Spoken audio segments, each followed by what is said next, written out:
So, दोस्तों cloud के बाद अब आइए पढ़ते हैं next emerging technology and that is BYOD।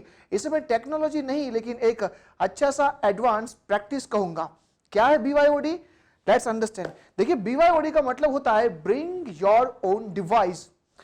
एक ऑर्गेनाइजेशन था, उसको अपनी आईटी कंपनी ओपन करनी थी, काफी ह्यूज इन्वेस्टमेंट लगाया भाई साहब ने, काफी अच्छा बिल्डिंग बनाया, बिल्डिंग में अच्छा इंफ्रा डाला, लेकिन अब बात आई हार्डवेयर की। उन्होंने इमेजिन किया कि एट अ टाइम मेरे ऑर्गेनाइजेशन में 5000 एम्प्लॉयज काम करेंगे।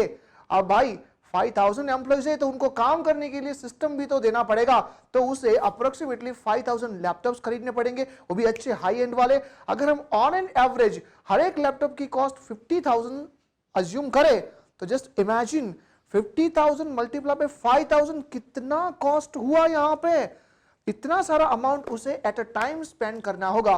तो ये भाई साहब गए एक सीए के पास और कहा कि सीए कुछ ऐसा मेरे को टेक्निक बता जिससे कम कॉस्ट में मैं मेरा काम कर सकूं। सीए भाई साहब काफी वहां पे स्मार्ट थे, उन्होंने कहा एक रास्ता है। क्या? देखो आजकल हम किसी भी एम्प्लॉय की बात करें, उसके घर में काम करने के लिए कोई ना कोई डिवाइस तो जरूर होगी, छोटा लैपटॉप, बड़ा लैपटॉप, पीसी वगैरह कुछ ना कुछ तो होगा ही। एक काम करो, तुम अपने एम्प्लॉय को यह कहो कि आपके पास दो ऑप्शंस हैं, या तो आप हमारे ऑर्गेनाइजेशन में आके हमारा पीसी यूज कर सकते हैं, हमारा लैपटॉप यूज कर सकते हैं, या फिर आप अपने घर से ही अपनी डिवाइस लाके यहां पे काम कर सकते हैं। हम जो necessary security features and softwares है वो उसमें इंस्टॉल कर देंगे। मतलब एम्प्लॉइज खुद अपनी डिवाइसेस लेके ऑर्गेनाइजेशन में आ सकते हैं और अपनी डिवाइस में वो ऑर्गेनाइजेशन का काम कर सकते हैं। कितना बढ़िया प्लान है दोस्तों। मैक्सिमम लोग, साइकोलॉजी ये कहती है कि मैक्सिमम लोग अपने ही लैपटॉप के साथ काम करना पसंद करेंगे।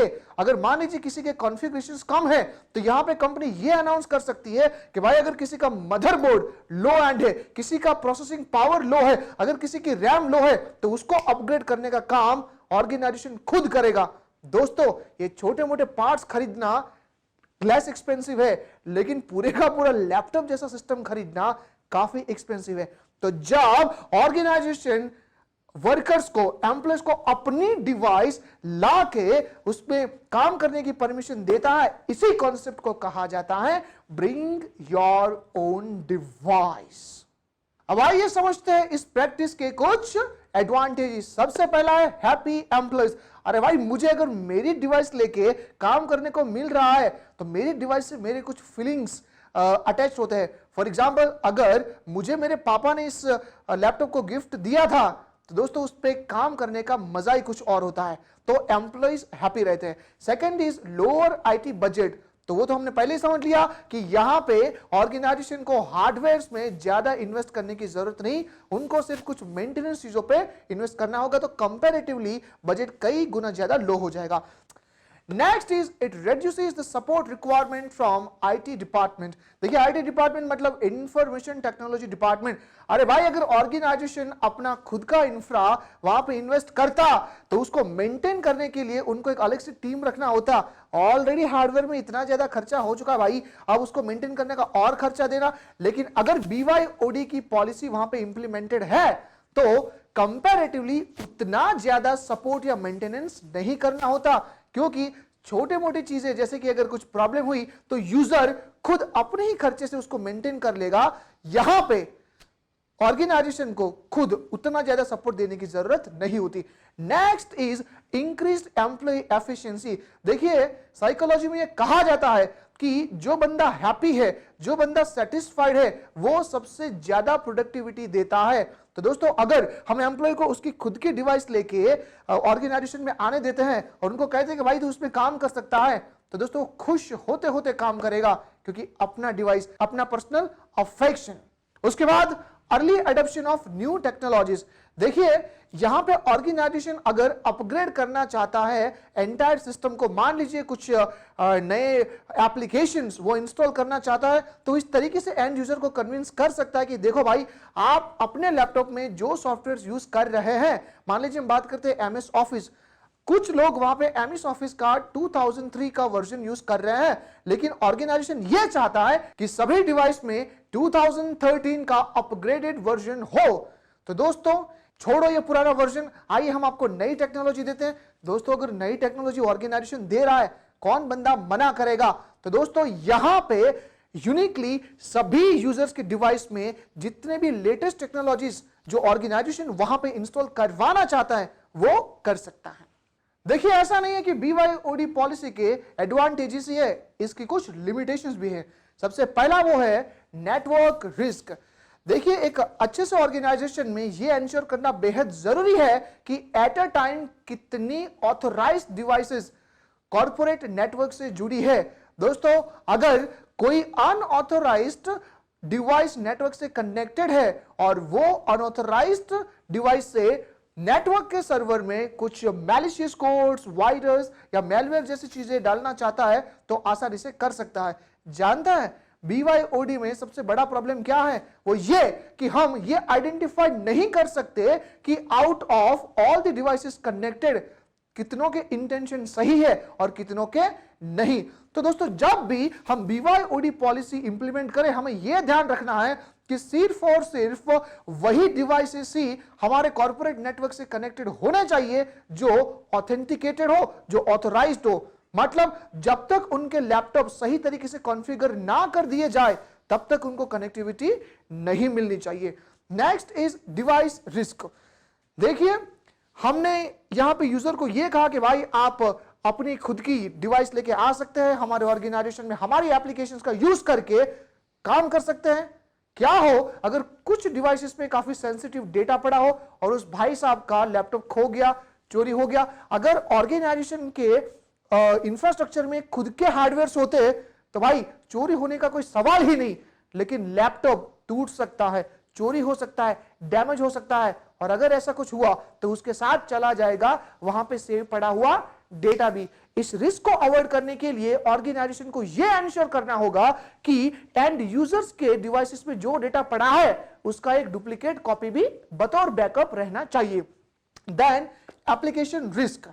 देखिए हमने यहां पे यह पॉलिसी बनाई है कि यूजर भाई साहब अपने खुद के डिवाइसेस, चाहे वो स्मार्टफोन हो, टैबलेट हो, लैपटॉप्स हो, पीसी हो, ये ऑर्गेनाइजेशन पे लेके उसमें काम कर सकते हैं। लेकिन ध्यान रखिए ये जो डिवाइसेस है वो सिर्फ और सिर्फ कंपनी का काम नहीं करेगा, साथ साथ कई सारे पर्सनल यूज के लिए भी यूज होता है। बंदे मूवी देखते हैं, ऑनलाइन कंटेंट डाउनलोड करते हैं और क्या हो दोस्तों अगर ये personal devices virus, malware, ransomware जैसी मैलिशियस कोड से, प्रोग्राम से इन्फेक्टेड हो, जैसे ही ये इन्फेक्टेड लैपटॉप कॉर्पोरेट नेटवर्क से कनेक्ट होगा वो सारे के सारे वायरसेस चले जाएंगे सर्वर में, अगर सर्वर के पास कोई अच्छा सिक्योरिटी नहीं है। तो दोस्तों ये एप्लीकेशन रिस्क है। यहां पे ऑर्गेनाइजेशन को यह एंश्योर करना है कि जो भी डिवाइसेस नेटवर्क में कनेक्ट होती है उसे सबसे पहले क्लीन होना पड़ेगा, एंटीवायरस जैसी सॉफ्टवेयर डाल के उन्हें सबसे पहले सेफ होना पड़ेगा। Next is implementation risk. जब हम BYOD जैसी सेंसिटिव पॉलिसी ऑर्गेनाइजेशन में बनाते हैं तो उसका इंप्लीमेंटेशन पॉलिसी काफी स्ट्रिक्ट होना चाहिए। अगर कहीं पे भी ढील दी गई तो दोस्तों ये काफी डेंजर सिचुएशन भी हो सकती है। कैसे? देखिए हम ऐसा रूल बना सकते हैं, हम कह सकते हैं सभी डिवाइस होल्डर्स को कि देखिए भाई अगर आपके डिवाइस को हमारे नेटवर्क से कनेक्ट होना है तो आपके डिवाइस में कंपलसरी सिक्योरिटी सॉफ्टवेयर इंस्टॉल्ड होना चाहिए, एंटीवायरस, एंटी हैकिंग डिवाइसेस, क्योंकि अगर आपके डिवाइस में वायरस या मेलवेयर आया तो वो हमारे सर्वर को भी इन्फेक्ट कर सकते हैं, इन्फेक्शन ला सकते हैं। तो दोस्तों इंप्लीमेंटेशन पॉलिसी काफी स्ट्रिक्ट होनी चाहिए। अब आइए पढ़ते हैं एक नए टेक्नोलॉजी के बारे में और वो है वेब 3.0। जब हम नाम सुनते हैं वेब 3.0 तो हमारे दिमाग में यह क्वेश्चन आता है कि अगर वेब 3.0 है तो क्या इससे पहले भी कुछ वेब 2.0 या वेब 1.0 करके कुछ था? आंसर है ऑब्वियसली यस। देखिए वेब 3.0 ये वेब 2.0 का अपग्रेडेड वर्जन है। But now the question is ये है क्या? देखिए हम बात करें कुछ डिकेड्स पहले जब पहली बार इस दुनिया में कोई वेबसाइट लॉन्च हुई थी तो वो कैसी दिखती थी, वो किसके लिए बनी थी और उसमें कैसे कैसे कंटेंट थे। दोस्तों सबसे पहले जब वेबसाइट बनाई गई तो वो उतनी इंटरैक्टिव नहीं थी। दूसरा ये कि वो उतना पर्सनली फोकस्ड नहीं था। पहली बार जब वेबसाइट डेवलप की गई थी तो वो सिर्फ और सिर्फ बड़ी बड़ी कंपनियों के लिए, बड़े बड़े बिजनेसेस के लिए ही बनाई गई थी। उसका कोई यूज नहीं था पर्सनल पर्पस के लिए। जब वो वेबसाइट बनाएगी, वो फर्स्ट वर्जन ऑफ वेब, उसे हम कहते हैं वेब 1.0। देखिए वेब 1.0 में जो कंटेंट थे वो सिर्फ रीड ऑनली थे, मतलब आप कुछ देख सकते थे, ना तो कोई मैसेज भेज सकते थे, ना कोई अपना कमेंट शेयर कर सकते थे।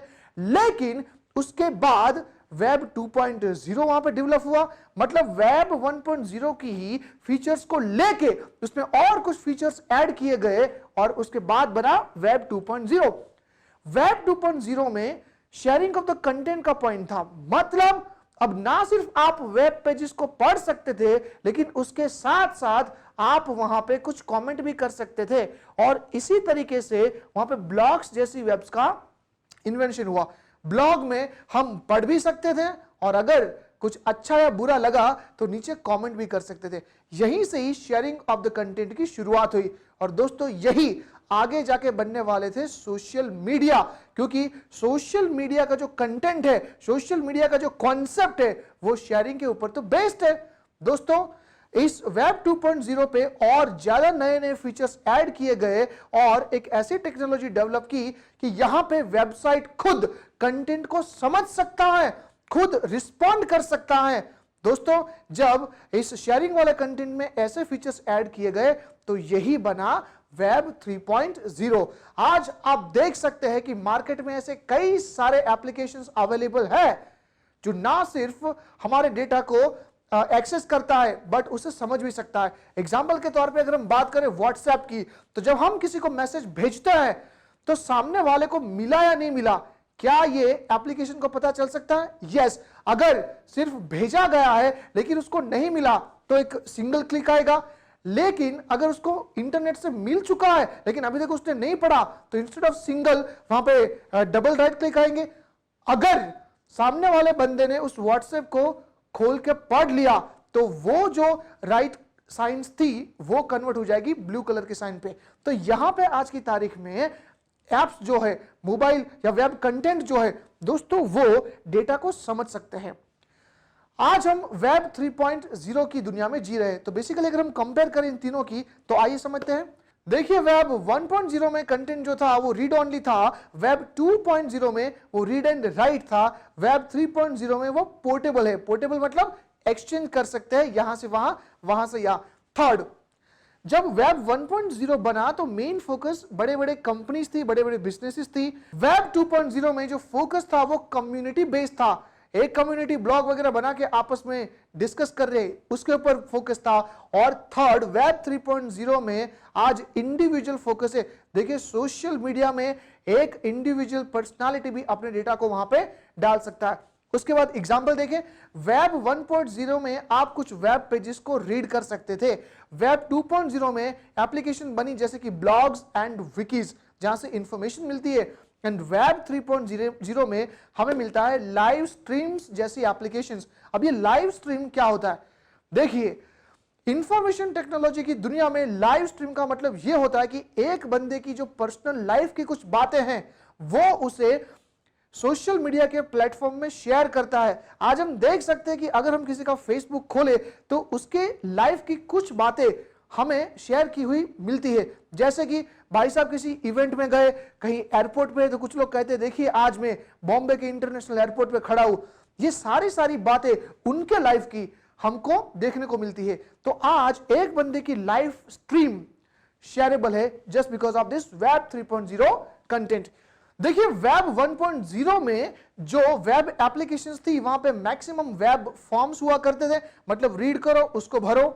उसके बाद वेब 2.0 में कई सारी वेब एप्लीकेशंस आई जहां पे चैट बॉक्स, ब्लॉग जैसी एप्लीकेशंस, विकीज जैसी एप्लीकेशंस का वहां पे एमर्जेंस हुआ।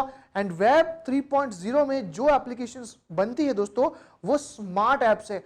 देखिए स्मार्ट ऐप का मतलब होता है कि विदाउट यूजर्स कमांड वो ऐप अपने आप से ही डेटा को रिएक्ट करेगा, खुद डिसीजन लेगा।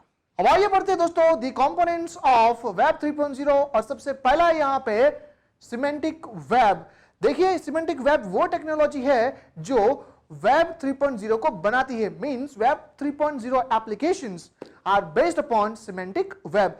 देखिए ये वो टेक्नोलॉजी है जो एप्लीकेशन को डेटा इंटरप्रेट करने की कैपेबिलिटीज देती है।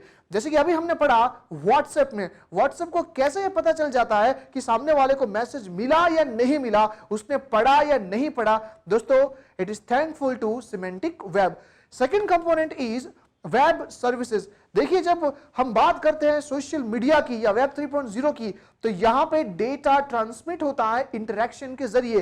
कई सारे यूजर्स आपस में ग्रुप बना के डेटा को या फिर अपने मैसेजेस को शेयर कर सकते हैं, लेकिन ये इंटरेक्शन बनाने के लिए कई सारे वेब एप्लीकेशंस, कई सारे वेब प्रोटोकॉल्स की जरूरत पड़ती है। Without them this particular interaction is not possible. तो दोस्तों वो सारी एप्लीकेशंस, वो सारी सर्विसेज इन द नेटवर्क जो ये इंटरेक्शन बनाने के लिए हेल्प करती है, उसे हम कहते हैं वेब सर्विसेज।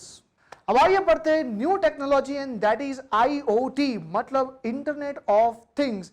जरा सोचिए क्या हो अगर आपके घर पे मेहमान आए हैं और आपकी मॉम को वो एसी का रिमोट नहीं मिल रहा है, वो आपको फोन कर रही है और कहती है कि बेटा ये एसी को ऑन कर दे, और आप अपने ऑफिस पे बैठे बैठे अपने मोबाइल ऐप से घर में इंस्टॉल किए गए उस एसी को ऑन करते हैं। जरा सोचिए इसके बारे में कैसा लगेगा।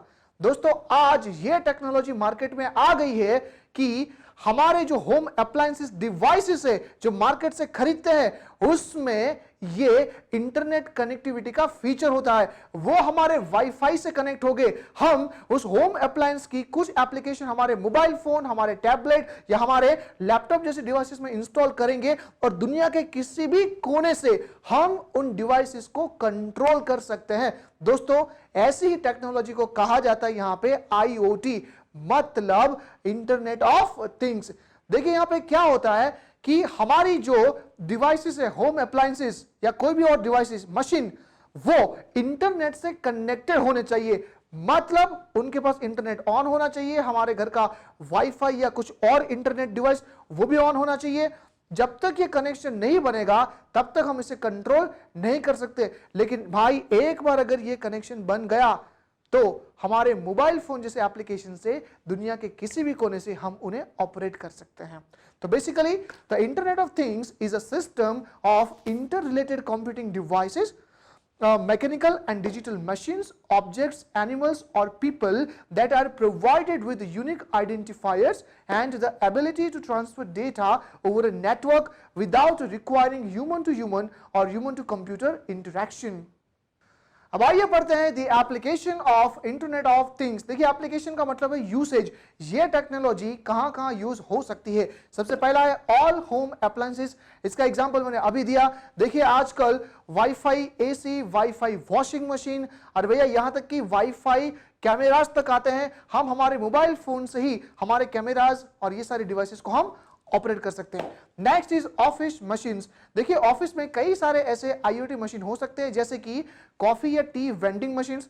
ये डेटा रखेगा कि ओवरऑल इतने सारे एम्प्लॉइज ने जो भी चाय या कॉफी के कप्स निकाले हैं तो वो कितने हुए, एवरी डे का कितना कंजम्पशन होता है। अगर हमारा प्रिंटर IoT टेक्नोलॉजी से है तो हम एवरी डे का ये रिकॉर्ड या ये डेटा कहीं से भी बैठे बैठे देख सकते हैं कि ओवरऑल एक दिन में एक प्रिंटर कितनी प्रिंट्स निकालता है।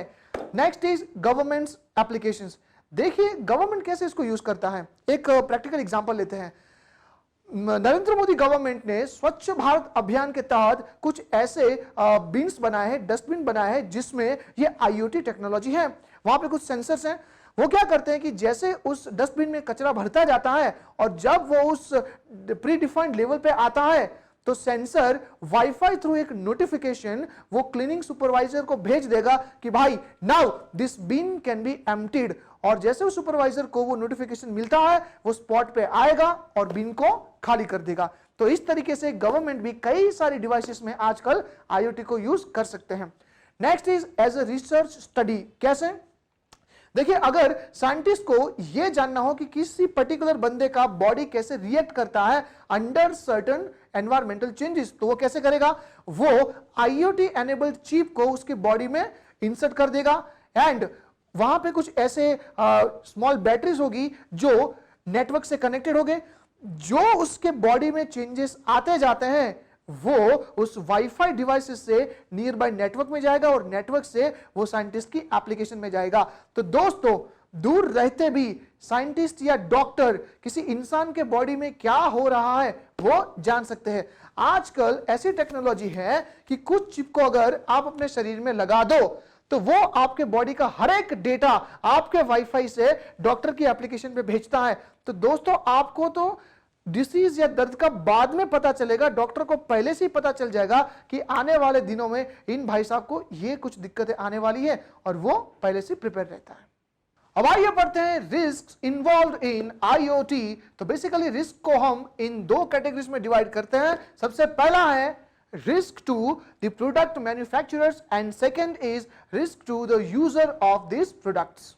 देखिए, मैन्युफैक्चरर को कैसे यहां पे रिस्क आ सकता है समझते हैं। सबसे पहला मान लीजिए कि ये आईओटी इतना पॉपुलर हुआ कि लोगों ने अभी बिना आईओटी वाली प्रोडक्ट खरीदना बंद ही कर दिया। Just think about those manufacturers जो आईओटी से अपना प्रोडक्ट नहीं बनाते, वो लोग आउट ऑफ द बिजनेस हो जाएंगे। सेकेंड इज, देखिए, आईओटी इस्तेमाल करने के लिए हमें डाउनलोड करना होगा वो वेंडर का, मैन्युफैक्चरर का आईओटी एप्लीकेशन हमारे मोबाइल में, हमारे स्मार्टफोन में, लैपटॉप में। उसके बिना हम कनेक्ट कर ही नहीं सकते।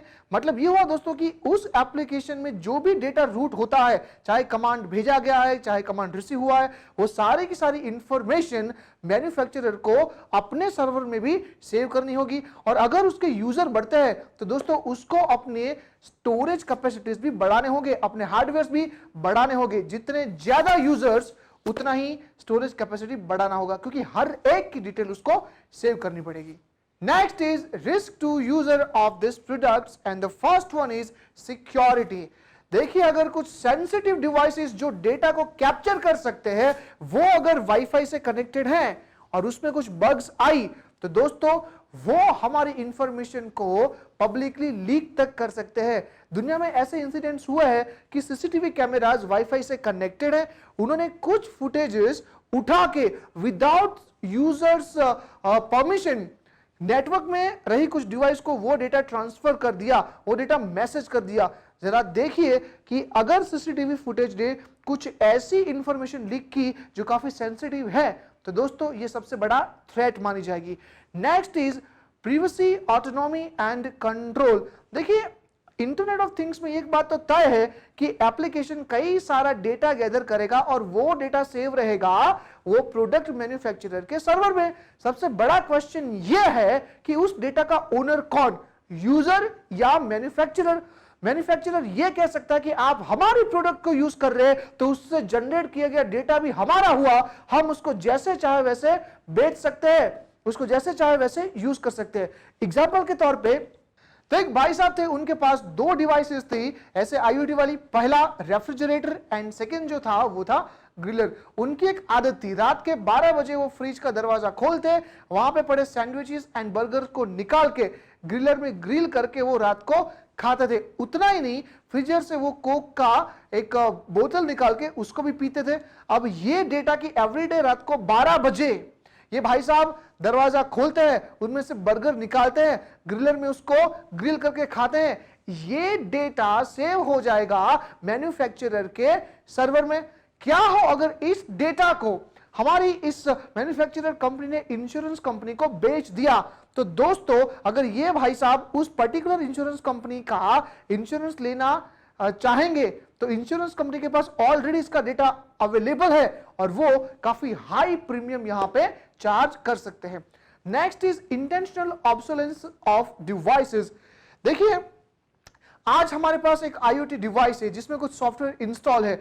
क्या हो अगर मैन्युफैक्चरर कंपनी कोई नया प्रोडक्ट मार्केट में लॉन्च करना चाहती है तो वो हमें यह कह सकते हैं कि भाई जो पुराने सॉफ्टवेयर वाली आपके पास डिवाइस है अब हम उनका सपोर्ट बंद कर रहे हैं। जैसे कि अभी पिछले दिनों में आपने देखा होगा कि माइक्रोसॉफ्ट नाम की कंपनी ने यह अनाउंस किया कि इस पर्टिकुलर डेट के बाद माइक्रोसॉफ्ट एक्सपी में कोई सपोर्ट कंपनी आपको नहीं देगी, तो कंपल्सरीली आपको वो सारे डिवाइसेस वहां पे अबंडन करने पड़ेंगे जिसमें माइक्रोसॉफ्ट एक्सपी था। सेम तरीके से अगर आईओटी में एक डिवाइस में ओल्ड वर्जन है और कंपनी ये बोल दे कि इस वर्जन में अब हम आपको कोई सपोर्ट नहीं देंगे, तो दोस्तों कंपलसरी हमें उस पुराने प्रोडक्ट को ड्रॉप करके नया प्रोडक्ट बाय करना ही होगा। Next risk is technological risk.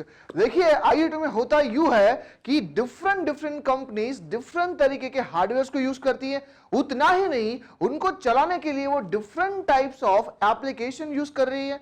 अब होता यूं है कि इन हार्डवेयर एंड सॉफ्टवेयर के बीच में कोई भाई कॉमन स्टैंडर्डाइजेशन नहीं है, कोई कॉमन स्टैंडर्ड नहीं है, तो इसकी वजह से जो डेवलपर होता है, एप्लीकेशन को डेवलप करने वाला, उसको कई सारी दिक्कतों का सामना करना पड़ता है। मतलब अगर एक स्टैंडर्ड होता कि भाई इसी प्रोटोकॉल के हिसाब से इस कंट्री में, इस पूरे ग्लोब में सारी डिवाइसेस हार्डवेयर एंड सॉफ्टवेयर बनेगी, तो दोस्तों प्रोग्रामिंग लैंग्वेज के ऊपर वहां पे स्टैंडर्डाइजेशन होगा, उसको डेवलप करने में स्टैंडर्डाइजेशन होगा और कंपैरेटिवली वो इजी हो जाता।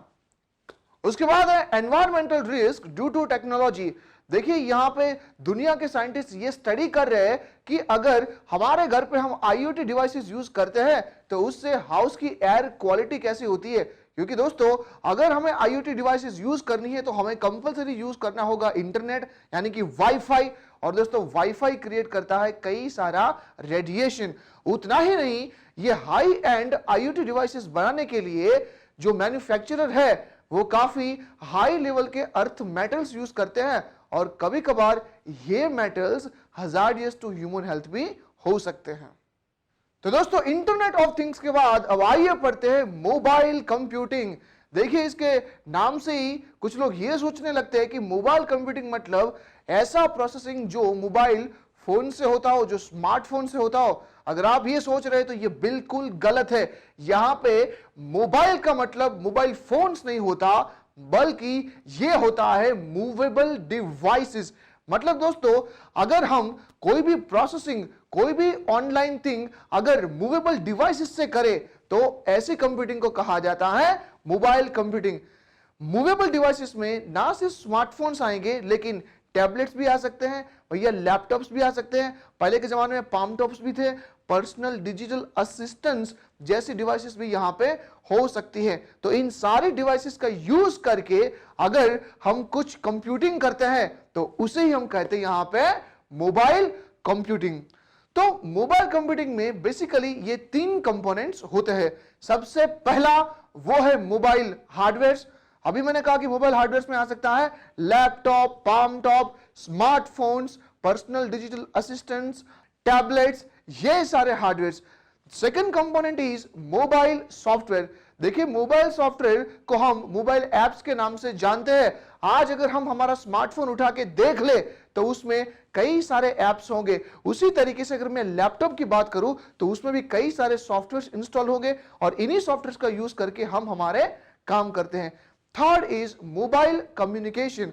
देखिए मूवेबल डिवाइसेस में काम करने के लिए हमें कई सारे communication protocols, communication properties and कई सारी कॉन्क्रीट टेक्नोलॉजीज का भी यूज करना होता है, जो हमारे मोबाइल फोन्स में, जो हमारे लैपटॉप्स में और ऐसे मूवेबल डिवाइसेस में ऑलरेडी इंस्टॉल्ड होती है। ज्यादातर ये मैन्युफैक्चरर खुद देता है और कुछ एडिशनल यूज करने के लिए हम उसे डाउनलोड करके इंस्टॉल भी कर सकते हैं।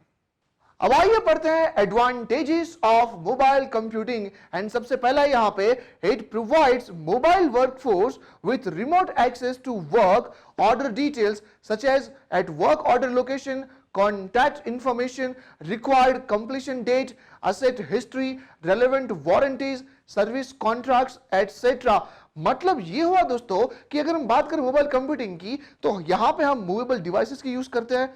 मूवेबल डिवाइसेस का सबसे बड़ा फायदा यह है कि हम इसे कहीं पे भी लेके जा सकते हैं। उन्हें पीसी की तरह किसी फिक्स्ड लाइन से कनेक्ट होने की जरूरत नहीं है। तो अगर हम उसे यहां से वहां लेके जा सकते हैं तो दुनिया के किसी भी कोने में बैठे बैठे हम हमारे ऑफिस का काम कर सकते हैं और हम एंटायर वर्कफोर्स को ना सिर्फ क्रिएट कर सकते हैं, उसे टाइम टू टाइम देख भी सकते हैं, मॉनिटर भी कर सकते हैं और अगर कुछ प्रॉब्लम दिखी तो वहां पे कुछ एक्शंस भी ले सकते हैं। Next is it enables mobile sales personnel to update work order status in real time, facilitating excellent communication. Okay, यहां पे देखिए जो एम्फोसाइज किया गया है वो है सेल्स पर्सोनल के ऊपर। सेल्स पर्सोनल वो लोग होते हैं दोस्तों जिनको सबसे ज्यादा ट्रैवलिंग करना होता है। अगर उनके पास ऐसे मूवेबल डिवाइसेस नहीं है तो उन्होंने अपने ट्रैवल के दौरान जो भी इंपॉर्टेंट कम्युनिकेशन किया है, जो भी इंपॉर्टेंट काम किया है, वो कैसे अपडेट करेंगे। लेकिन अगर मोबाइल कंप्यूटिंग है, उनके पास अपने मूवेबल डिवाइसेस हैं, तो दोस्तों वो रियल टाइम पे जैसे भी काम को एग्जीक्यूट किया वो तुरंत अपने मोबाइल डिवाइसेस में एंट्री डाल के एचओ को रिपोर्ट कर सकते हैं। Next is it facilitates access to corporate services and information at any time from anywhere. देखिए यहां पे ना सिर्फ हम कहीं से भी एंट्री कर सकते हैं, लेकिन अगर हमें एक्सेस है तो दुनिया के किसी भी कोने से हम कॉर्पोरेट नॉलेज बेस में पड़े हुए डेटा को एक्सेस भी कर सकते हैं। दोस्तों यही तो हमने क्लाउड कंप्यूटिंग में पढ़ा था। It provides remote access to the corporate knowledge base at the job location. देखिए यहां पर रिमोट एक्सेस का मतलब हुआ कि अगर आपको कोई डेटा एक्सेस करना है तो उसके लिए उसी पर्टिकुलर लोकेशन पे जाके एक्सेस करने की जरूरत नहीं। दुनिया के किसी भी कोने में जाके जहां पे इंटरनेट अवेलेबल हो वहां पे लॉग इन करके आप अपने डेटा को एक्सेस कर सकते हैं। It enables to improve management effectiveness by enhancing information quality, information flow and ability to control a mobile workforce। देखिए मतलब ये हुआ कि अगर ऑर्गेनाइजेशन को रियल टाइम पे सारी की सारी इंफॉर्मेशन मिल रही है, then just think about the quality of the information। और अगर दोस्तों क्वालिटी ऑफ द इंफॉर्मेशन सही है, वो भी रियल टाइम पे है, तो इसके बेस पे लिए जाने वाले डिसीजंस भी एक्यूरेट होंगे। और दोस्तों अगर डिसीजन एक्यूरेट है तो इफेक्टिवनेस एंड एफिशिएंसी बढ़ती ही बढ़ती है। एडवांटेजेस के बाद अब आइए पढ़ते हैं लिमिटेशंस ऑफ मोबाइल कंप्यूटिंग। सबसे पहला है इनसफिशिएंट बैंडविड्थ।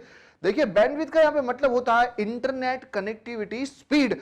अगर हम कंपेयर करें मोबाइल की इंटरनेट की स्पीड को हमारे कनेक्टेड पीसी से, तो दोस्तों पीसी में जो भी मोबाइल नेटवर्क का डेटा आता है वो आता है केबल्स के थ्रू, और हम मूवेबल डिवाइसेस की बात करें तो वो जनरली आएगा ऐसे वायरलेस डिवाइसेस से, वायरलेस सेंसर से। सो अगर हम कंपेयर करें तो मूवेबल डिवाइसेस में bandwidth as compare to connected PCs कम होती है। और दूसरी सबसे बड़ी बात, यहां पे जो नेटवर्क होता है मूवेबल डिवाइसेस का वो डिपेंड रहता है सिग्नल्स के ऊपर। अगर मान लीजिए सिग्नल का जो हॉटस्पॉट है और हमारी डिवाइस, उन दोनों के बीच में अगर डिफरेंस ज्यादा है तो दोस्तों even though signals are strong, लेकिन फिर भी हमारी डिवाइस सिग्नल वीक ही पकड़ेगा। Next is security standards. दोस्तों अगर हम बात करें मूवेबल डिवाइसेस की तो वहां पे security as compare to personal connected computer से कम होती है। एग्जाम्पल के तौर पर हम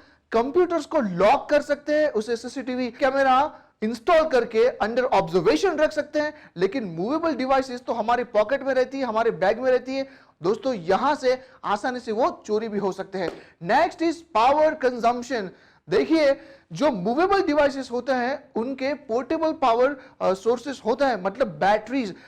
हम तब तक ही उन पे काम कर सकते हैं जब तक बैटरी में वो पावर रहता है। जैसे ही बैटरी से पावर गया हमें तुरंत उसे कनेक्ट करना होगा पावर सोर्स से। अगर उसे हमें टाइम पे पावर सोर्स से कनेक्ट नहीं कर पाए तो दोस्तों हमारा काम वहां पे इंटरप्ट हो सकता है।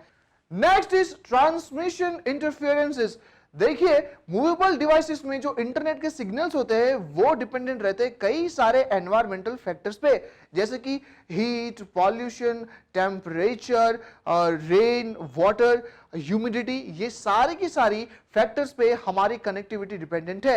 अगर दोस्तों एनवायरमेंटल फैक्टर्स में कुछ गड़बड़ी हुई, हीट बढ़ गया, रेन बढ़ गया, तो कंपैरेटिवली कोरिस्पॉन्डिंगली हमारे सिग्नल्स भी वीक हो जाएंगे। उसके बाद है पोटेंशियल हेल्थ हजार्ड्स। देखिए अगर हम बात करें यहां पे सिग्नल्स की तो वो डिपेंडेंट रहते हैं रेडियो सिग्नल्स, जो माइक्रोवेव्स हो सकते हैं, जो रेडियो वेव्स हो सकते हैं। दोस्तों ये क्रिएट करते हैं ह्यूमन हजार्डियस रेडिएशन, और रेडिएशन ह्यूमन बॉडी के लिए काफी डेंजरस होता है। तो अगर हम हद से ज्यादा मूवेबल डिवाइसेस का यूज करते हैं तो हो सकता है कि उसके रेडिएशन के कुछ एडवर्स इफेक्ट भी ह्यूमन बॉडी पे हो।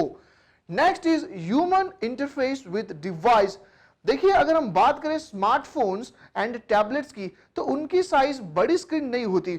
मतलब ये कि उनमें जब हम काम करते हैं तो उनके कीबोर्ड्स, उनके फॉन्ट्स काफी छोटे होते हैं, और अगर कोई ह्यूमन की प्रैक्टिस नहीं है, उससे हैबिचुअल नहीं है, तो दोस्तों उस पर काम करना थोड़ा हैक्टिक भी लग सकता है। मोबाइल कंप्यूटिंग के बाद the next technology is green IT. देखिए ये टेक्नोलॉजी नहीं, लेकिन ये एक प्रैक्टिस है। क्या मतलब हुआ ग्रीन आईटी का?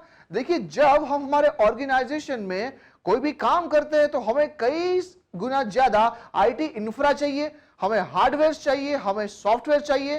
दोस्तों हमारे ऑर्गेनाइजेशन में जब हम ये सारे के सारे हार्डवेयर, सॉफ्टवेयर या कोई भी काम करते हैं, तो वो काम करते टाइम पे अगर हम एनवायरनमेंट की सेफ्टी का भी ध्यान रखें, उस तरीके से हम हमारे आईटी को प्रोसेस करें, आईटी को मेंटेन करें, तो दोस्तों इस कॉन्सेप्ट को ही हम कहते हैं यहां पे ग्रीन आईटी, या इसे ये कहा जाता है ग्रीन कंप्यूटिंग।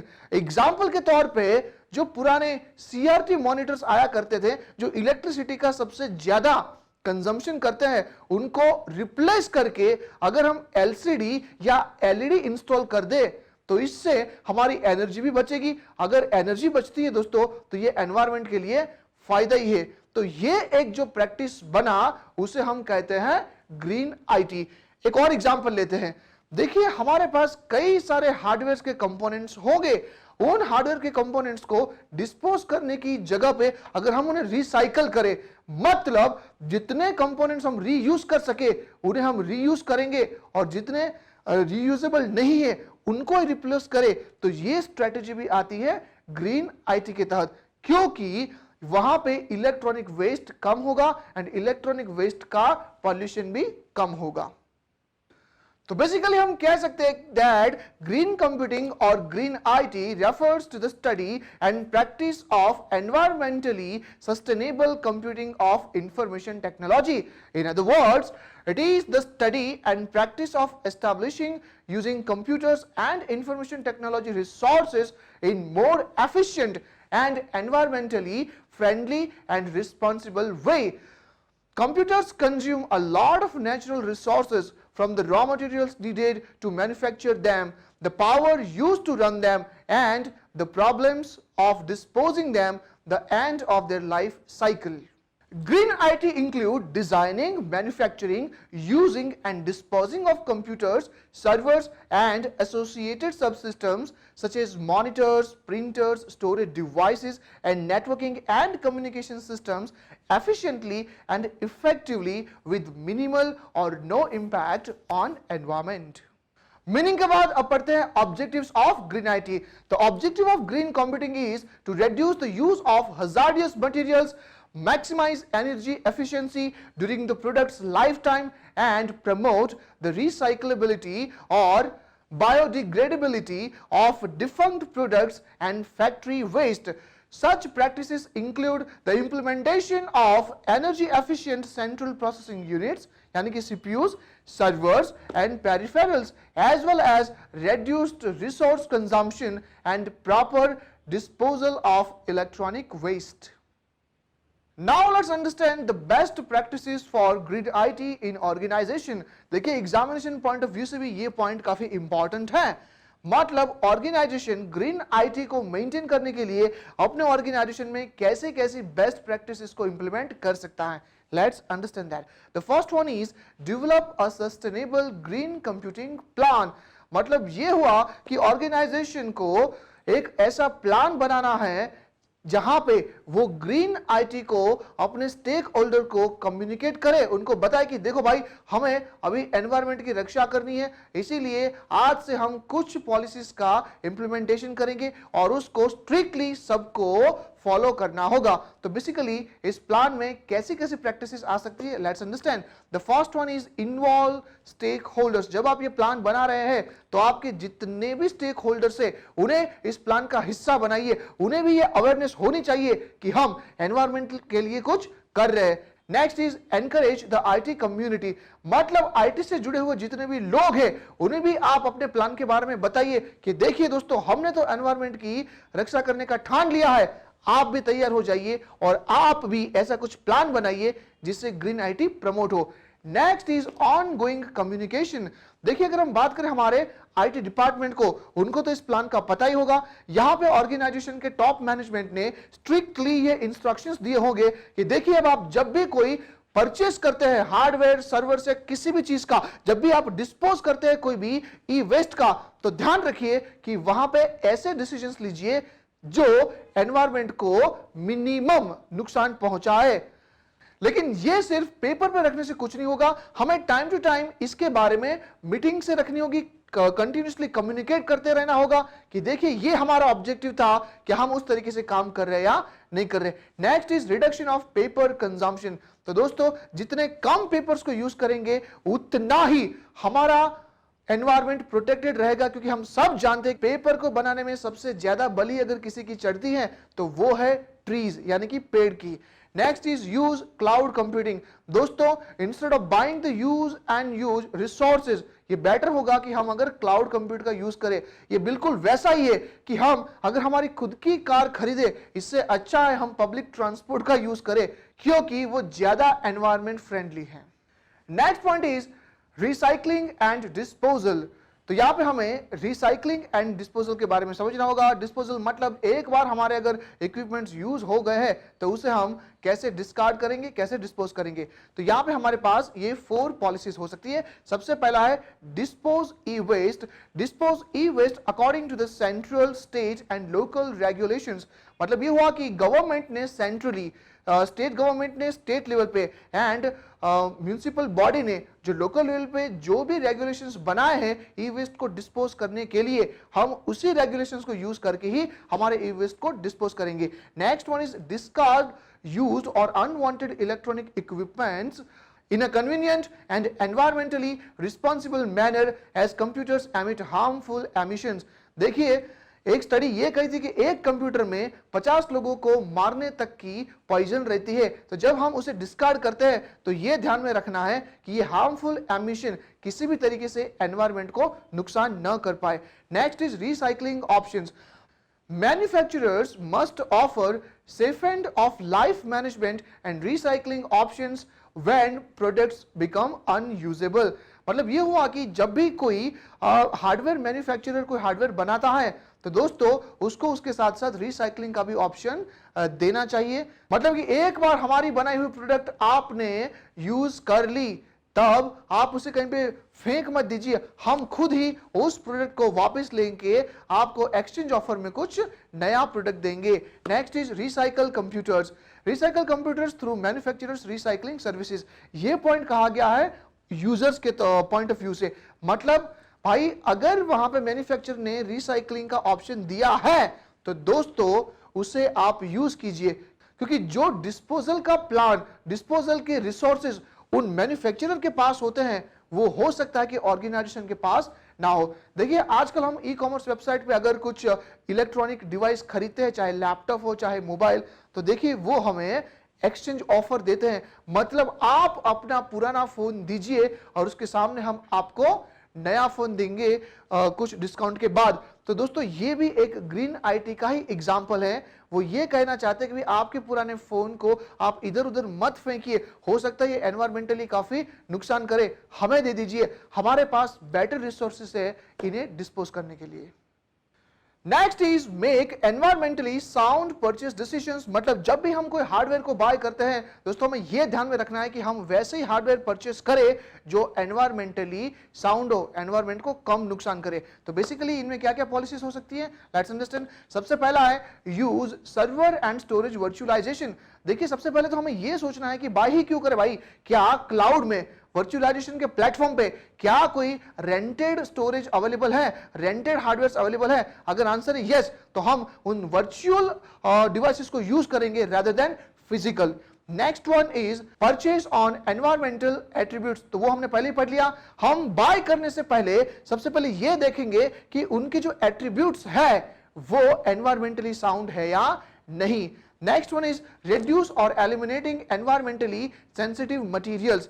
देखिए, अगर हम कोई हार्डवेयर मैन्युफैक्चर करवा रहे हैं तो हम मैन्युफैक्चरर को यह कह सकते हैं कि देख भाई, इस हार्डवेयर को मैन्युफैक्चर करते टाइम पे ऐसे मटेरियल्स यूज कर जो एनवायरमेंटली सही हो। ऐसे मटेरियल मत यूज करना मेरे भाई जो एनवायरमेंट को बुरी तरीके से हार्म कर सके। Next is consistent set of performance. मतलब ये हुआ कि ऑर्गेनाइजेशन मैन्युफैक्चरर को ये कहेगा कि भैया ये मेरी परफॉर्मेंस है, मुझे ऐसे हार्डवेयर चाहिए जो ये ऑब्जेक्टिव को अचीव कर पाए। जब तू अपने हार्डवेयर बनाए भाई तो इस तरीके से बना कि हजार्डियस एलिमेंट कम यूज हो और एनवायरमेंटली ज्यादा साउंड हो। Next best practice is reduce paper consumption. इसके बारे में हमने पहले भी पढ़ लिया है कि दोस्तों जितने कम पेपर्स यूज करेंगे उतना ही एनवायरमेंट को ज्यादा फायदा होता है। Then conserve energy policy. मतलब ये हुआ कि हम हमारे ऑर्गेनाइजेशन में ऐसे पॉलिसीज बनाएंगे जहां पे जो हमारे हार्डवेयर से वो वैसे यूज करेंगे जो कम से कम एनर्जी को यूज करे। फॉर एग्जांपल हम बड़े अगर मॉनिटर्स यूज कर रहे हैं उसकी जगह पे छोटे थिन क्लाइंट्स यूज करेंगे जो एनर्जी को काफी कम यूज करके वैसा ही परफॉर्मेंस देते हैं जैसे कि डेस्कटॉप पीसी। हेलो दोस्तों, क्या कभी आपने सोचा है कि हम मशीनों को भी इंसानों की तरह सोचने की ताकत दे सकते हैं, इंसानों की तरह काम करने की पावर्स दे सकते हैं? आंसर है बिल्कुल यस। जब मशीनों को कंप्यूटर प्रोग्रामिंग के जरिए जब सोचने की ताकत दी जाती है, काम करने की ताकत दी जाती है, रिकॉग्निशन ताकत दी जाती है, तो उस टेक्नोलॉजी को हम कहते हैं एआई। बिल्कुल सही सुना आपने, एआई, आर्टिफिशियल इंटेलिजेंस। एआई क्या होता है? देखिए, एआई का फुल फॉर्म होता है आर्टिफिशियल इंटेलिजेंस, मतलब कृत्रिम बुद्धि। इंसानों की तरह ही मशीनों को सोचने की कैपेसिटी दी जाती है, कैपेबिलिटीज दी जाती है, क्षमताएं दी जाती हैं। इंसानों की तरह ही मशीनों को काम करने की ताकत दी जाती है। इंसानों की तरह ही मशीनों को रिकॉग्निशन पावर दी जा सकती है। अगर आप देखेंगे कि जब हम कोई चेस खेलते हैं कंप्यूटर में, विंडोज 7 ऑपरेटिंग सिस्टम में, आपने देखा होगा कि चेस का एक गेम आता है। जब आप उस चेस को खेलने की कोशिश करते हैं, देखिए कंप्यूटर खुद ऑटोमेटिकली आपके हर एक मूवमेंट का आंसर देता है, वो भी डिफिकल्टी वाइज। अगर आप डिफिकल्टी 1 पे सेट करोगे तो कंप्यूटर उस हिसाब से खेलेगा। अगर आप डिफिकल्टी को 10 पे सेट करते हैं तो कंप्यूटर उस हिसाब से खेलेगा। क्या मतलब हुआ? वो चेस का गेम एक आर्टिफिशियल इंटेलिजेंस का बेहतरीन एग्जाम्पल है। एक और एग्जाम्पल देते हैं। देखिए, अगर कभी आप फ्लाइट पे सफर किए हो तो उसमें एक पॉइंट के बाद जो पायलट्स होते हैं वो प्लेन को ऑटो पायलट पे सेट कर देते हैं। मतलब मशीन खुद डिसीजन लेगा कि कब उसको राइट मूव करना है, कब उसको लेफ्ट मूव करना है, कब उसको फ्लाइंग की हाइट बढ़ानी है, कब उसको डाउन होना है। ये ऑटो पायलट सिस्टम एक आर्टिफिशियल इंटेलिजेंस का एग्जाम्पल है। कभी आपने सुना होगा कि वर्ल्ड की कई सारी कंपनियां ड्राइवरलेस कार्स बनाने में जुड़ी हुई है। मतलब ऐसी कार जहां पे ड्राइवर होगा ही नहीं, वो खुद से ही सारे डिसीजंस ले पाएगी कि कब उसको राइट मूव होना है, कब उसको लेफ्ट जाना है, कब उसको स्टॉप लेना है। क्या ये पॉसिबल है? Answer is obviously yes. वो ड्राइवरलेस कार का कॉन्सेप्ट प्योरली आर्टिफिशियल इंटेलिजेंस पे बेस्ड है। अब आते हैं वो सारी चीजें जिसको आप दिन ब दिन, डे टू डे रूटीन पे फेस करते हैं। अगर आपके पास आईफोन है या अगर आपके पास एंड्रॉयड है तो कभी कभार हम गूगल असिस्टेंट की वजह से या सीरी के जरिए हम उनको क्वेश्चन पूछते हैं कि I want to find this YouTube videos, I want to go to this website. आप सिर्फ एक कमांड देते हैं और सीरी और गूगल असिस्टेंट जैसे जो प्रोग्राम्स होते हैं वो आपको उस वेबसाइट तक डायरेक्टली लेके जाते हैं। कभी आप गूगल असिस्टेंट ऑन करके सिर्फ ये कमांड दीजिए, call to so and so person, और दोस्तों आपकी कॉल लग जाएगी।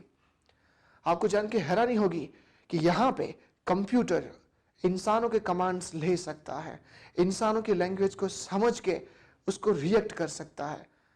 पर आखिरकार ये टेक्नोलॉजी है क्या? ये टेक्नोलॉजी है एआई, आर्टिफिशियल इंटेलिजेंस, कृत्रिम बुद्धि। कंप्यूटर इंसानों की तरह सोच सकता है, कंप्यूटर इंसानों की तरह काम कर सकता है। ये होता है एआई। अब दूसरा सवाल ये है दोस्तों कि आखिरकार ऐसी कौन कौन सी एबिलिटीज हम मशीन को दे सकते हैं और उन एबिलिटीज को टेक्निकल लैंग्वेज में हम क्या क्या कहते हैं। तो आइए उसके बारे में जानते हैं। देखिए सबसे पहली बात है सोचने की एबिलिटी। जब इंसान के सोचने की एबिलिटी हम मशीन को देते हैं तो उसे टेक्निकल लैंग्वेज में कहा जाता है न्यूरल नेटवर्क्स। अब आप पूछेंगे ये क्या होता है? वही भाई, जब कंप्यूटर इंसानों की तरह सोचने का प्रोसेसिंग करता है तो वो प्रोसेसिंग न्यूरल नेटवर्क की वजह से होता है। प्रैक्टिकली कोई एग्जांपल है? Obviously yes. देखिए कभी जब आप गूगल में कोई वर्ड टाइप करने की कोशिश करते हैं, आपने अभी तक वर्ड खत्म नहीं किया होगा और गूगल आपको रिकमेंड कर देता है that do you want to type this. Google को कैसे पता चला कि आप यही टाइप करना चाहते हो? भाई गूगल बहुत स्मार्ट है, उसका थिंकिंग एबिलिटी इंसान की तरह है, वो प्रिडिक्ट कर सकता है। दूसरा एक एग्जांपल लेते हैं। देखिए आजकल एक ऐप काफी फेमस हुआ है, काफी वहां पे वायरल हुआ है। उस ऐप का नाम है फेस ऐप। जरूर आपने उसको यूज किया होगा अपना बुढ़ापा जानने के लिए कि आखिरकार बंदा बूढ़ा कैसे दिखेगा एक एज के बाद, या बंदा अगर वो टीनेज में था तो वो कैसा दिखेगा, वो देखने के लिए इस ऐप का यूज होता है। देखो ये ऐप आखिरकार काम कैसे करती है? कई सारा डेटा वो गैदर करती है, कई सारा डेटा। इंसान इस एज पे कैसा दिखेगा, इंसान का ये फेस है तो क्या होगा, और इतने सारे डेटा को गैदर करने के बाद वो अपने डेटाबेस में सेव करता है। ठीक है, और जब हम हमारी फोटो वहां पे अपलोड करते हैं, वो फेस ऐप का जो मेन प्रोसेसिंग यूनिट है, मेन प्रोसेसिंग सर्वर, वो आपके फोटो को प्रोसेस करके प्रिडिक्ट करने की कोशिश करता है कि after some couple of years you will look like this. ये भी एक न्यूरल नेटवर्क है।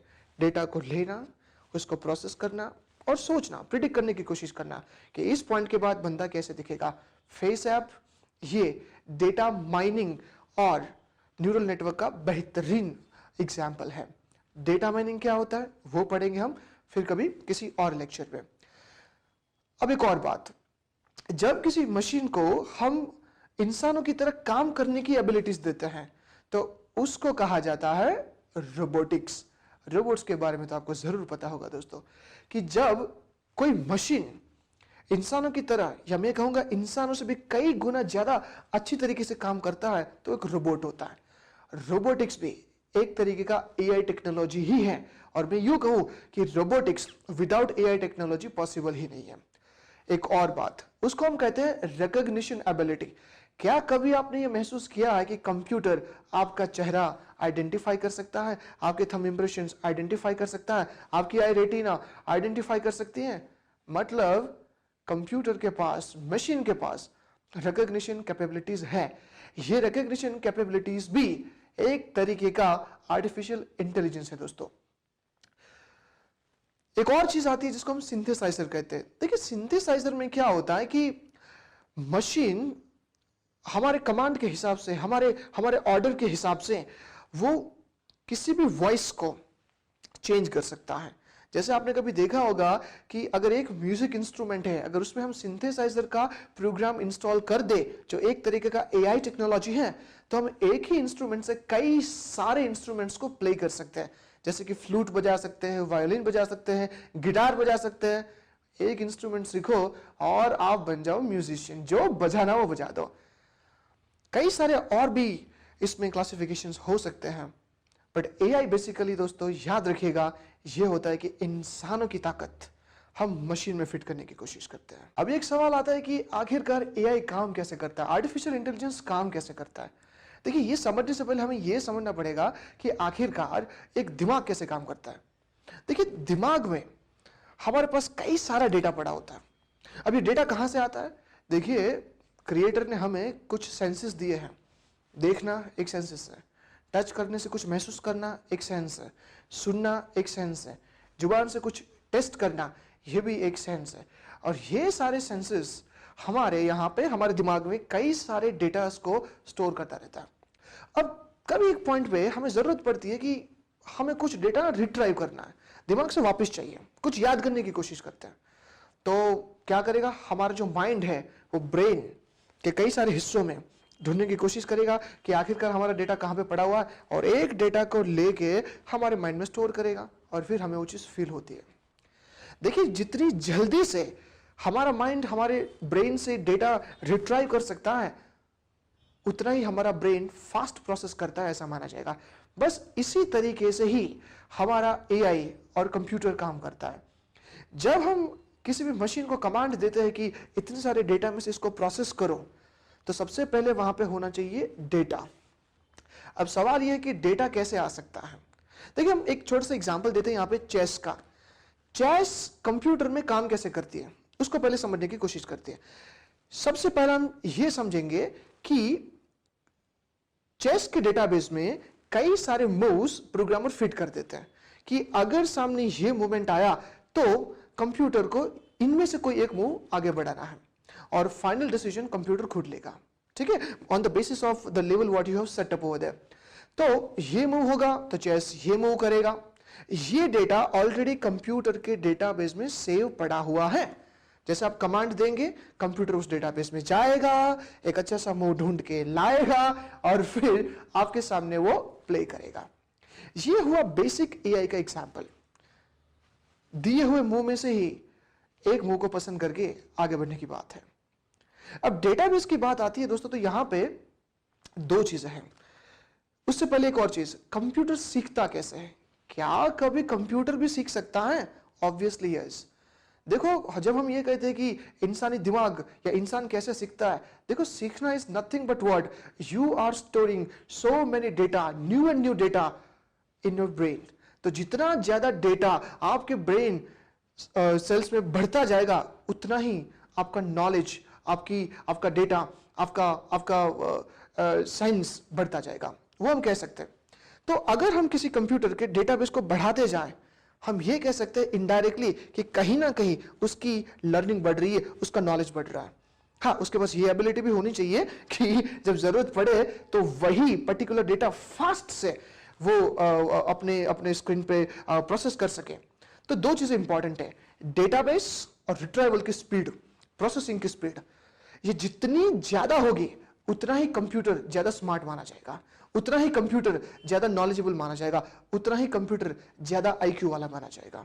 तो अब हम चेस की बात करते हैं, वही पॉइंट पे वापस आता है। अगर हमारे पास chess limited view, limited moves, ज्यादा नॉलेजेबल नहीं है, अगर हमें इसको और ज्यादा पावरफुल बनाना है तो दो तरीके हैं। हम इसके डेटाबेस में बार बार नए नए मूव्स को ऐड करते जाएंगे और जैसे ही हम उसको ऐड करते जाएंगे कंप्यूटर की पावर बढ़ती जाएगी। अगर वो मान लो कि एक नया फ्रेश बंदा है, उससे बढ़ के वो चैंपियन की ओर बढ़ता जाएगा और एक दिन ऐसा आएगा कि एक ही कंप्यूटर के पास इस दुनिया के बेहतरीन हजारों चैंपियंस के डेटाबेस या मूव्स पड़े होंगे और ऐसे कंप्यूटर के साथ चेस खेलना आसान नहीं होगा। डेटाबेस और रिट्राइवल स्पीड ये बहुत इंपॉर्टेंट होती है। अब सवाल ये आता है कि डेटाबेस कितने टाइप्स के होते हैं। देखिए बेसिकली डेटाबेस यहां पे दो तरीके होते हैं। एक को मैं कहूंगा ओपन डेटाबेस और दूसरे को कहूंगा क्लोज्ड डेटाबेस। क्लोज्ड डेटाबेस का मतलब क्या कि भाई अगर कंप्यूटर का एनवायरनमेंट बदल जाता है, उसके आसपास के कई सारे फैक्टर्स चेंज हो जाते हैं, लेकिन अगर कंप्यूटर के डेटाबेस में कोई मूवमेंट नहीं होता, वो इंटैक्ट रहता वैसा का वैसा, उसको क्लोज कहते हैं। मतलब वो एनवायरनमेंट के हिसाब से अपने डेटाबेस में कोई इंटरेक्शन नहीं करता, वो हुआ हमारा क्लोज डेटाबेस। एग्जांपल वही चेस का एग्जांपल ले लेते हैं। वही पुराने घिसे पिटे मूव्स अगर रख दिए हैं तो वो चैंपियन के सामने कंप्यूटर नहीं खेल पाएगा, ठीक है। अब ओपन डेटाबेस किसे कहते हैं? जैसे फैक्टर्स चेंज हुए, नई नई टेक्निक्स आई, अगर उस टेक्निक को हम हमारे डेटाबेस में अपग्रेड करते हैं दोस्तों, तो उसे हम कहते हैं ओपन डेटाबेस। एनवायरनमेंट बदला, उसके हिसाब से कंप्यूटर का डेटाबेस भी बदला। लेकिन यहां पे एक चीज ध्यान रखिए, ओपन डेटाबेस में डेटाबेस की जो कैपेसिटी है उसको एक्सपांड करने के दो तरीके हैं। या तो प्रोग्रामर खुद वो सारे नए नए डेटास को डेटाबेस में इंक्रीज करता जाएगा। यहां पे एक और आपको बात बता देना चाहता हूं कि जैसे जैसे नए नए डेटास हमारे कंप्यूटर के डेटाबेस में बढ़ते जाएंगे, कंप्यूटर के ब्रेन में बढ़ते जाएंगे, कंप्यूटर की हार्ड डिस्क में बढ़ते जाएंगे, उतना ही हमें कंप्यूटर की स्पीड बढ़ानी पड़ेगी, क्योंकि ज्यादा डेटा है भाई तो रिट्रीवल स्पीड भी ज्यादा चाहिए। तो यहां पे आपको प्रोसेसर भी हाई एंड पे जाना पड़ेगा, बढ़ाना पड़ेगा। लिमिटेड डेटा लेकिन प्रोसेसर छोटा है तो दोबारा आपको वो परफॉर्मेंस नहीं मिलेगी जो एक अच्छी एप्लीकेशन में चाहिए, ठीक है। तो हम वापस आते हैं अपने ओपन डेटाबेस में। ओपन डेटाबेस दो तरीके से आप एंटर कर सकते हैं। पहला, या तो प्रोग्रामर खुद उन डेटाबेसेस को डेटाबेस में मैन्युअली डालेगा। हालांकि ये स्लो है और थोड़ा डिफिकल्ट भी, मोर टाइम कंज्यूमिंग भी। और दूसरा, क्या हो अगर कंप्यूटर खुद अपने आप से ही सारा मूव कॉपी करके लर्न करना शुरू कर दे तो? अब आपका सवाल ये होगा कि क्या सर ऐसा पॉसिबल है? Obviously yes dear, and I want to inform you कि हमारा आज का मॉडर्न एरा इस एआई को अडॉप्ट कर चुका है। आज कई सारी आर्टिफिशियल इंटेलिजेंस एप्लीकेशन में डेटा फीडअप करने की जरूरत नहीं होती। जैसे देखा, कैप्चर किया, सर्वर में सेव हुआ, नेक्स्ट टाइम जब कंप्यूटर को डिसीजन लेगा तो वो सेव किए और rather I will say in another words learn किए हुए नए डेटा को यूज करके ही प्रोसेस करेगा। अब आई ना स्मार्टनेस की बात। तो ध्यान रखिए दोस्तों, कंप्यूटर इस तरीके से सीख सकता है। अब देखो यहां पे हम ये बात कर रहे हैं कि अब कंप्यूटर मूव्स को कॉपी करेगा, उन मूव्स को अपने दिमाग में स्टोर करेगा और नए आने वाले चैलेंज में, नए आने वाले कोई परफॉर्मेंस में उसी नए एज वेल एज पुराने दोनों मूव्स को कॉपी करके अपनी स्ट्रैटेजी बना के वो आपके साथ खेलेगा। यह है ओपन डेटाबेस का मॉडल। हालांकि स्टैटिस्टिकली या टेक्निकली हम ये कहें कि एआई एक्चुअली किस थियोरी पे बेस्ड है, so there are so many theories. हम बेसिकली ये कहेंगे कि देखिए वो होता है एक सिमुलेशन थियोरी।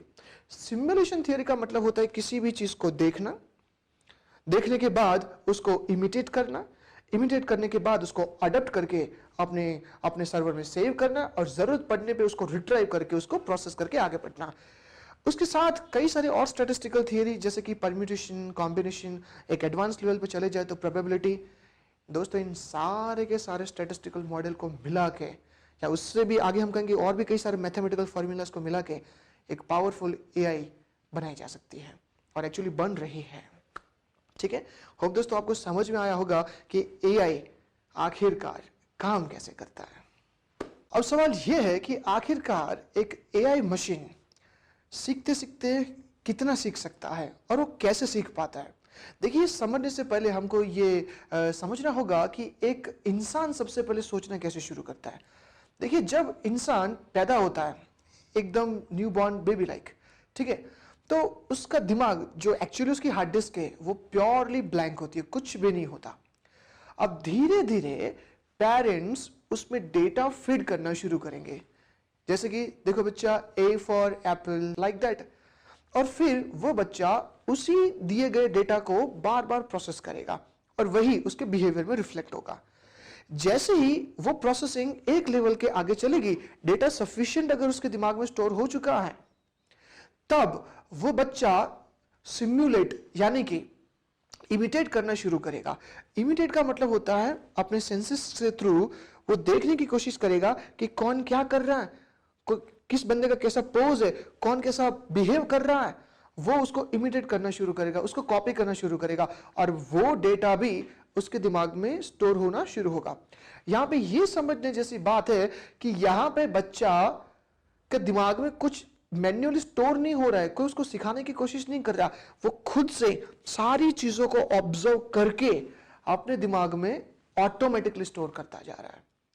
अब एक ऐसा लेवल आएगा कि ये सारी चीजें सीखते सीखते सीखते एक माइंड पैदा हो जाएगा। अब आप कहेंगे कि ये माइंड क्या होता है? देखिए माइंड का मतलब होता है कि अपने आप को महसूस करना।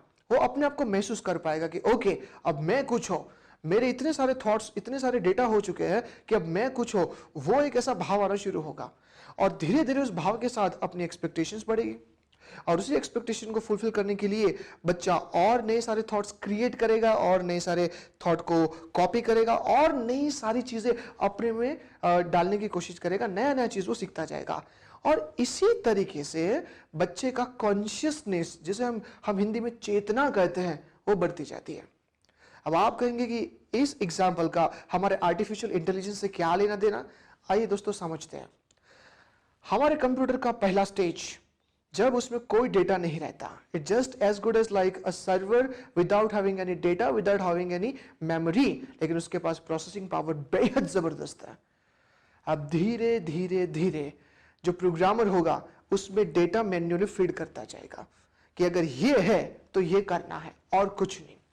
उसके बाद एक ऐसा स्टेज आएगा जब कंप्यूटर खुद इमिटेट करना शुरू कर देगा। अब यहां पे प्रोग्रामर मैन्युअली डेटा को डालने की कोशिश नहीं करता मेरे भाई, यहां पे कंप्यूटर खुद सीखने की कोशिश करेगा। एग्जांपल, अगर हम देखेंगे कि हमारे आईफोन में सीरी करके प्रोग्राम है, हमारे गूगल में, गूगल की एंड्रॉइड में गूगल असिस्टेंट करके प्रोग्राम है, वो हमारे दिए गए हर कमांड को अपने डेटाबेस में स्टोर करता रहता है। वो हर दिन नई नई चीजें लर्न करता जाता है। वो आपके मेमोरी कार्ड से फोटो उठाएगा, आपके मेमोरी कार्ड से आपकी फाइल्स उठाएगा, आपके मेमोरी कार्ड से आपकी जो कुछ भी डेटा है वो सारी उठा के अपने डेटाबेस में स्टोर करेगा। और जैसे जैसे स्टोरेज बढ़ती जाती है दोस्तों, उसका क्रिएटिविटी बढ़ता जाएगा। अब एक दिन ऐसा आएगा कि जब आप सीरी को कमांड देंगे, वो ऑलरेडी प्रिडिक्ट कर देगा कि एग्जैक्टली आप क्या पूछना चाहते हो। 2 स्टेज सीखे, सिर्फ वो वही करेगा जो हमने दिया है। दूसरा, ऑटोमेटिक वो लर्न करना शुरू होगा। आज का जो हमारा एआई है वो इस स्टेज तक पहुंचा है। तीसरा स्टेज, जब एआई को एक माइंड जैसी पावर फील होना शुरू हो जाएगा, मतलब एक सेल्फ एग्जिस्टेंस जैसी चीज फील होना शुरू हो सकता है किसी भी मशीन को। आपका question, sir is it possible? Obviously yes. Scientifically अगर हम देखें तो ये थ्योरी वाइज कहा जा सकता है कि अगर एक डेटा हद से ज्यादा बढ़ जाए तो एक पॉइंट ऑफ टाइम के बाद कंप्यूटर को फील होना शुरू हो सकता है कि वो कुछ है। और भी जब डेटा लर्निंग में आगे बढ़ता जाता है, इस कॉन्सेप्ट को हम मशीन लर्निंग कहते हैं। ध्यान रखिए दोस्तों, मशीन लर्निंग कहते हैं। मशीन और भी ज्यादा लर्न अगर करता जाता है तो एक पॉइंट ऑफ टाइम के बाद उसकी कॉन्शियसनेस बढ़ना शुरू हो जाएगी, जिसको हम हिंदी में चेतना कहते हैं। उसकी कॉन्शियसनेस बढ़ती जाएगी, वो और भी सेल्फ अवेयर होता जाएगा। और जब बंदा सेल्फ अवेयर होता है, उसकी अपनी खुद की कुछ एक्सपेक्टेशन भी हो सकती है, और अगर एक्सपेक्टेशन हो जाती है तो अपने ही आप में नए सारे थॉट्स क्रिएट करता जाता है by merging the data, modifying the data, और इस तरीके से। तो बेसिकली अगर हम देखने के लिए जाए तो किसी भी आर्टिफिशियल इंटेलिजेंस में कोई भी मशीन, कोई भी कंप्यूटर इन 4 स्टेज तक जा सकता है। पहला, वो वही करेगा जो प्रोग्रामर उसको कहता है। दूसरा, वो धीरे धीरे इमिटेट करना शुरू कर देगा लोगों को कॉपी करने के बाद। तीसरा, उसका एक माइंड सेटअप होगा जो उसको सेल्फ एग्जिस्टेंस से अवेयर करवाएगा। और फोर्थ, वेरी इंपॉर्टेंट, एक लेवल के बाद वो उसकी कॉन्शियसनेस आना शुरू हो जाएगी, उसकी चेतना जागृत हो सकती है। आउट ऑफ दिस 4, पहले जो 2 स्टेजेस हैं वो ऑलरेडी हम हमारे डे टू डे लाइफ में फेस कर रहे हैं, लेकिन बाकी के 2 वो काफी एडवांस लेवल पे है। I don't know how many years it will take, or maybe it won't be wrong if I say that it may take centuries and centuries to reach up to that level dear. Okay? अब एक ये सवाल आता है कि कोई भी AI evolve होता होता, डेवलप होता होता कितने आगे तक जा सकता है? ठीक है, तो देखिए बेसिकली अगर आप मुझे पूछते हैं तो मैं AI को इन 4 हिस्सों में बांटना चाहूंगा। सबसे पहले बेसिक आर्टिफिशियल इंटेलिजेंट, दूसरा मैं कह सकता हूँ इंटरमीडिएट आर्टिफिशियल इंटेलिजेंट, और तीसरा जो है वो है एडवांस लेवल, और एडवांस से भी ज्यादा रेडिकल आर्टिफिशियल इंटेलिजेंस। अब आपका सवाल है कि भाई वो तो ठीक है, लेकिन इन चारों में फर्क क्या है? आइए समझते हैं। देखिए, बेसिक एआई का मतलब होता है कंप्यूटर वही करेगा जो हम उसको कहेंगे। उस हिसाब से अगर आप देखेंगे दोस्तों तो most of the computer software एक बेसिक एआई है, वो वही परफॉर्म करता है हमारे दिए गए प्रोग्राम के हिसाब से जो हम उसको कहते हैं। ठीक है, अकाउंटिंग करता है, ठीक है, कुछ एप्स उसके हिसाब से चलती है। दूसरा आता है इंटरमीडिएट आर्टिफिशियल इंटेलिजेंस। उस स्टेज में कंप्यूटर इमिटेट करना शुरू कर देता है, जो अभी हमने समझा, मतलब सिमुलेशन, ओके, बिहेवियर को स्टडी करके डेटा को गैदर करना और कुछ प्रिडिक्ट करने की कोशिश करना, वो हमारा हो गया इंटरमीडिएट एआई। बेसिक और इंटरमीडिएट आज हमारे वर्ल्ड में चल रहे हैं, हर जगह हम उसको देख सकते हैं। अब आपका सवाल थर्ड, सर ये एडवांस एआई क्या होता है? देखिए, एडवांस एआई उसे कहा जाता है जब कंप्यूटर ना सिर्फ डेटा को मॉडिफाई करे, ना सिर्फ डेटा के साथ मैनिपुलेशन करे, बट साथ साथ वो उसके अंदर दिए गए प्रोग्रामिंग कोड को भी चेंज कर सके। क्या ये पॉसिबल है?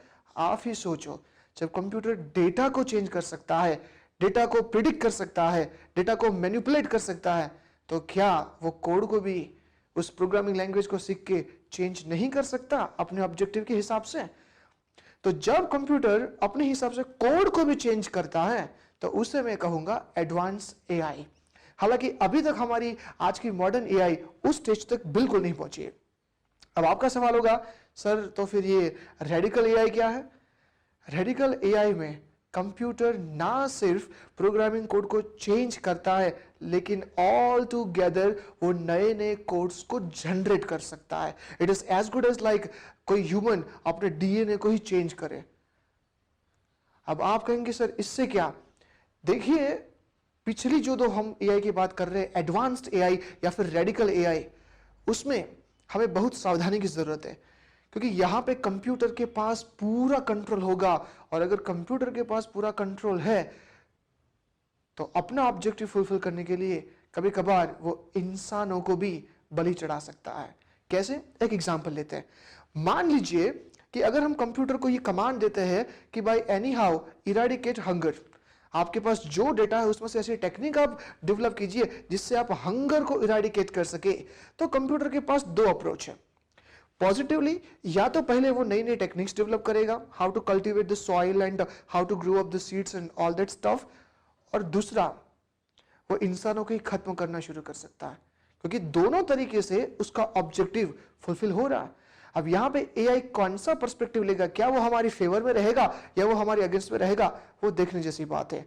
लेकिन एआई के अंदर उसके कोर्स को सेल्फ अपने आप ही चेंज करना, उतनी पावर ना दी जाए, ये ज्यादा फेवरेबल रहेगा।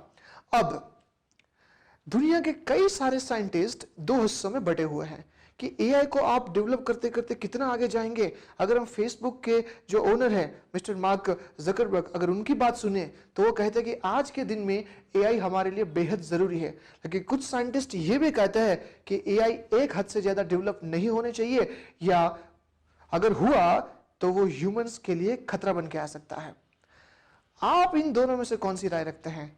इसको पढ़ने के बाद, इसको समझने के बाद खुद सोचिए और अपनी राय दीजिए। तो दोस्तों, ये थे हमारे इमर्जिंग टेक्नोलॉजीज। तो क्या क्या पढ़ा हमने पढ़ा virtualization, grid computing, cloud computing and उसका architecture, mobile computing, green computing जिसको हम ग्रीन आईटी के नाम से भी जानते हैं, ब्रिंग योर ओन डिवाइस का practice, web 3.0, internet of things and last में पढ़ा हमने artificial intelligence and machine learning.